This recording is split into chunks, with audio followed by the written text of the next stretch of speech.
अगर मैं एक परी होती तो सबकी इच्छाएं पूरी करती। अगर मैं बहुत पैसे वाली होती तो फ्री में स्कूल जरूर खोल देती। अगर तुम एक जज होते तो जरूर सबके साथ इंसाफ करते। अगर मैं एक डॉक्टर होता तो बहुत अच्छे से सबका इलाज करता। यस गाइस, इस तरह के सारे सेंटेंसेस जो हम सब दिन भर में बहुत बार बोलते हैं, इनको इंग्लिश में बताने की जब भी बात आती है तो हम अटकते हैं, रुकते हैं, हेजिटेट हो जाते हैं। कैसे इनको इंग्लिश में बोला जाए, आज की इस वीडियो में आप सीखेंगे। आज का ये वीडियो मेरे व्यूवर्स के रिक्वेस्ट पर है। उन्होंने मुझसे ये स्ट्रक्चर पैटर्न एंड इस तरह के सारे सेंटेंसेस के लिए वीडियो बनाने को कहा है। मैं उम्मीद करती हूँ कि ये वीडियो सिर्फ उन्हीं व्यूवर्स के लिए नहीं बल्कि बाकी सबके लिए भी बहुत ज्यादा यूजफुल होने वाला है। आइए फटाफट से शुरू करते हैं। देखिए गाइस, सबसे पहले अगर हम बात करें स्ट्रक्चर की, तो इसका स्ट्रक्चर क्या होगा, इसको थोड़ा ध्यान से समझना है। थोड़ा सा ट्रिकी होगा, बट एक बार अगर आपने इसका कॉन्सेप्ट समझ लिया तो आप सारे सेंटेंसेस इस तरह के बना पाएंगे। देखिए, अगर मैं डॉक्टर होती, ठीक है, सब में आपको ये लाइन सेम मिलेगी। अगर तुम जज होते, अगर मैं पैसे वाली होती, अगर मैं एक परी होती, ठीक है। यहां पर लास्ट में ता है, ती है, ते है दिख रहा है आपको, ठीक है। उसके अलावा तो सबका अच्छे से इलाज करती। यहाँ भी ती है, यहाँ भी ते है, यहाँ भी ती है एंड यहाँ भी ती है। जिन सेंटेंसेस के एंड में ता है, ती है, ते आते हैं वो होते हैं सिंपल प्रेजेंट टेंस के। बट गाइस, यहाँ पर ये सारे सेंटेंसेस सिंपल प्रेजेंट टेंस तो क्या प्रेजेंट टेंस में भी नहीं बनेंगे, बल्कि आपको यहाँ पर समझना होगा इनकी सेंस को। अगर आप ध्यान से देखेंगे तो इन सब सेंटेंसेस में पास्ट एंड फ्यूचर की सेंस आती है। वो कैसे, देखिए, अगर मैं डॉक्टर होती तो यहाँ इस बात का मतलब है काश ऐसा हो चुका होता, काश मैं डॉक्टर होती, काश तुम जज होते, काश मैं पैसे वाली होती। मतलब ये क्या है, ये एक बात है जो आप एक्सपेक्ट कर रहे हैं कि काश पास्ट में ऐसा हो गया होता, ठीक है। तो ये सेंटेंस तो बनेगा आपका पास्ट में। अब नेक्स्ट जो पार्ट है सेकंड, उसको अगर आप ध्यान से देखेंगे, सबका अच्छे से इलाज करती, मतलब अगर ऐसा हो गया होता तो मैंने सबका अच्छे से इलाज करा होता।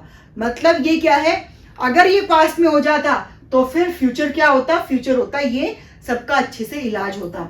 अगर ये पास्ट होता, तुम जज होते तो इंसाफ जरूर करते, मतलब ये तुम क्या करते, फ्यूचर में करते। ये एक एक्सपेक्टेशन है, ठीक है। इस तरह के सेंटेंसेस जिसमें आप उम्मीद रखते हैं कुछ किए जाने की फ्यूचर में, आप श्योर नहीं है बट आप उम्मीद रखते हैं कि शायद ऐसा हो सकता है, जहां आपको फ्यूचर में कुछ होने की संभावना हो, वहां पर हम यूज करते हैं एक पर्टिकुलर हेल्पिंग वर्ब का। वो क्या होगी वो हम सीखेंगे, ठीक है। तो सभी में अगर आप देखेंगे फर्स्ट पार्ट में कहीं ना कहीं पास्ट में अगर आप कुछ बन गए होते तो फ्यूचर में आप पॉसिबिलिटी थी कि आप फ्यूचर में ये चेंजेस जरूर करते, ठीक है। तो आपको समझ में आ गया कि सिंपल प्रेजेंट टेंस में ये बिल्कुल भी नहीं बनेंगे। क्या होगा स्ट्रक्चर, देखिए, सबसे पहले आप अगर के लिए आप यूज करेंगे इफ का, ठीक है। उसके बाद आप लगाएंगे सब्जेक्ट। सब्जेक्ट में अगर मैं है तो आई, तुम है तो यू, ठीक है। उसके बाद आप यूज करेंगे यहां पर वर्क का। मैं आपको बता दूं, सब्जेक्ट चाहे आपका आई है तब भी वर्क का यूज करेंगे, यू है तब भी वर्क का यूज करेंगे, दे है तब भी वर्क का यूज करेंगे, ठीक है। यहां पर वर्क का ही यूज होगा, वाज का यूज नहीं होगा। उसके बाद आप जो भी होने की बात करते हैं, जैसे यहां पर आप डॉक्टर होने की बात करते हैं, यहां पर आप जज होने की बात करते हैं, यहां पर आप पैसे वाला होने की बात करते हैं, ठीक है। यहां पर आप परी होने की बात करते हैं। तो जो भी होने की आप बात करते हैं, जो भी आप एक्सपेक्ट करते हैं कि पास्ट में काश आप हुए होते, आप यहां पर वो डेजिग्नेशन लिख देंगे, ठीक है।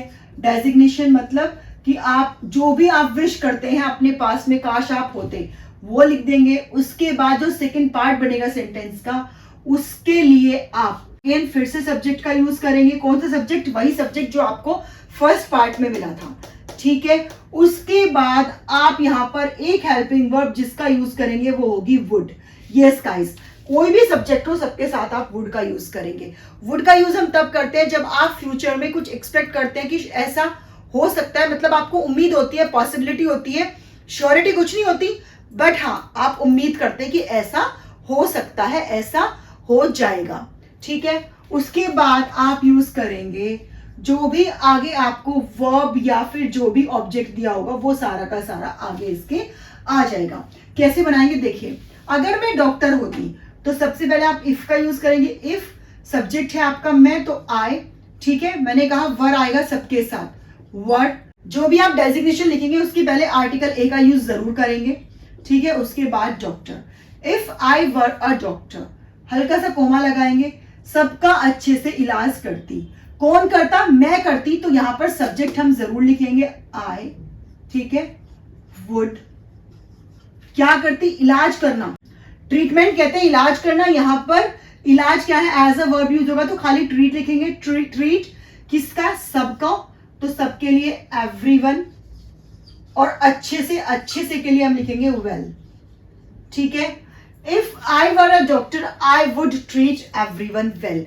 ये आपका सेंटेंस बनाने का तरीका होगा। देखिए नेक्स्ट, अगर तुम जज होते, इफ यहां पर सब्जेक्ट है तुम तो यू का यूज करेंगे। यू मैंने कहा सब में वर का यूज करेंगे वर्ड। ए आर्टिकल सबके पहले आएगा। डेजिग्नेशन क्या है यहां पर? जज, तो जज लिख देंगे आप।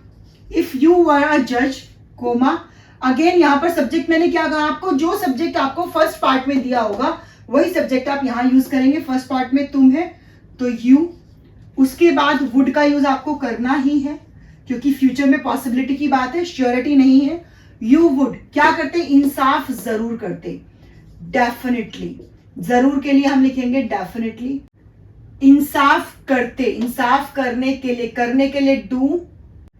लिए डू, एंड इंसाफ को कहते हैं जस्टिस। तो क्या बना complete sentence? If you were a जज you would definitely do justice, ठीक है। अगर मैं पैसे वाली होती तो जरूर फ्री स्कूल खोल देती। अगेन देखिए यहां से अगर के लिए आप इफ का यूज करेंगे, आई वर का यूज करना ही है, ठीक है। पैसे वाले के लिए क्या कहते हैं आप? रिच। फिर अगेन सेकेंड पार्ट में सब्जेक्ट यही जाएगा आई, ठीक है, उसके बाद वुड का यूज करेंगे। आई वुड, जरूर के लिए अगेन डेफिनेटली का यूज करेंगे आप। खोलने के लिए हम यूज करेंगे ओपन का। इसके बाद क्या? फ्री स्कूल, तो फ्री स्कूल के लिए हम यूज करेंगे फ्री स्कूल। इसके पहले हम आर्टिकल ए का यूज करेंगे, open a free school. Complete sentence क्या बना? If I were rich I would definitely open a free school. अगर मैं एक परी होती तो सबकी इच्छाएं पूरी करती। देखिए अगेन, इफ आई वर अ, परी को कहते हैं इंग्लिश में फेरी। If I were a fairy I would,